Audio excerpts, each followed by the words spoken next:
ఈ అధ్యాయంలోని ముఖ్య అంశాలు: 1.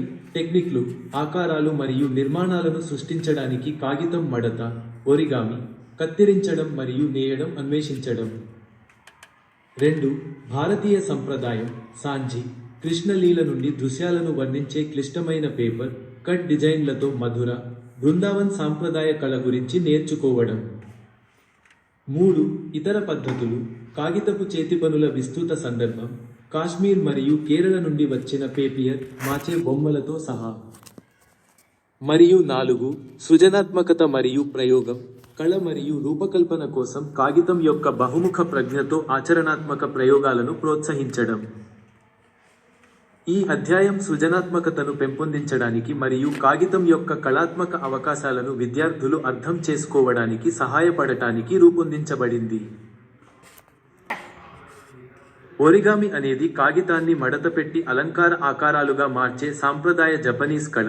ఇది జపాన్లో ఉద్భవించింది మరియు ఇప్పుడు ప్రపంచవ్యాప్తంగా ప్రాచుర్యం పొందింది. ఇది కాగితాన్ని కత్తిరించకుండా లేదా జిగురు లేకుండా శిల్పాలుగా మారుస్తుంది. సడాకో ససాకి కథ నుండి ప్రేరణ పొందిన పేపర్ క్రేన్, శాంతికి చిహ్నంగా ఉంది. దీనిని హిరోషిమాలోని పిల్లల శాంతి స్మారక చిహ్నానికి పంపడం ప్రసిద్ధి చెందింది. 1. మూలం: ఒరిగామి అనే పదం జపనీస్ పదాలైన ఓరి, మడత పెట్టడం, మరియు కామి, కాగితం నుండి వచ్చింది. 2. ప్రాముఖ్యత: ఇది అలంకరణ, బహుమతులు మరియు ఖచ్చితత్వాన్ని అభివృద్ధి చేయడానికి ఉపయోగించే సృజనాత్మక, కళాత్మక మరియు కొన్నిసార్లు విద్యా కార్యకలాపం. 3. సడాకో కథ. సడాకో అనే జపనీస్ అమ్మాయి 11 ఏళ్ల వయసులో 1945 హిరోషిమా అణు బాంబు దాడి వల్ల వచ్చిన క్యాన్సర్తో మరణించింది. ఆమె దీర్ఘాయువు మరియు స్వస్థతకు చిహ్నంగా ఉన్న 1000 క్రేన్లను మడవడానికి ప్రయత్నించింది, కానీ 644 తయారు చేసిన తర్వాత మరణించింది. 4. గ్లోబల్ సింబల్: పేపర్ క్రేన్లు ప్రపంచవ్యాప్తంగా శాంతి మరియు ఆశకు చిహ్నంగా గుర్తించబడ్డాయి. మరియు 5.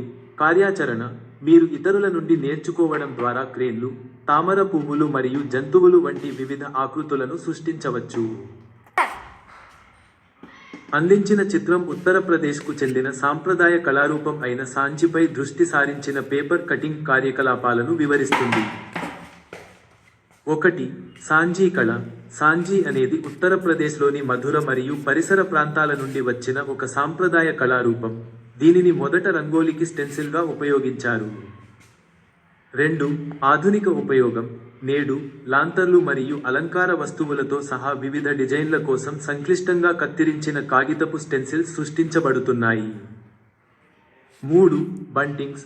పండుగల సమయంలో తీగలకు వేలాడే రంగురంగుల అలంకరణలు, తరచుగా వివిధ ఆకారాలు మరియు నమూనాలను కాగితం, వస్త్రం లేదా ప్లాస్టిక్గా కత్తిరించడం ద్వారా తయారు చేస్తారు.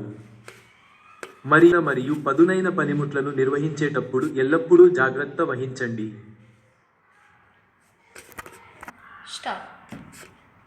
కార్యాచరణ 3. కాగితం నేయడం.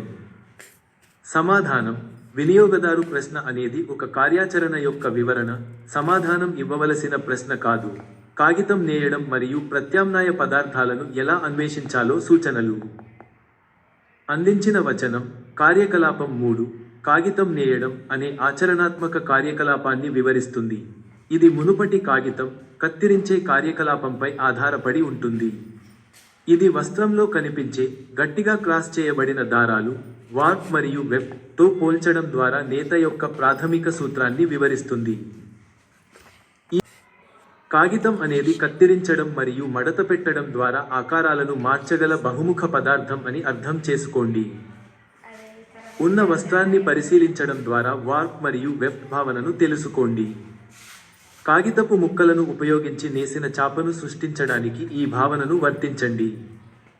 సహజ ఫైబర్స్: పత్తి, ఉన్ని, వెదురు, జనపనార, తాటి, మరియు విస్మరించబడిన ఫాబ్రిక్ స్ట్రిప్స్ వంటి ఇతర సహజమైన మరియు విస్మరించబడిన నేయడం పదార్థాలతో ప్రయోగాలు చేయడం ద్వారా కొనసాగించండి లేదా కార్యాచరణను విస్తరించండి.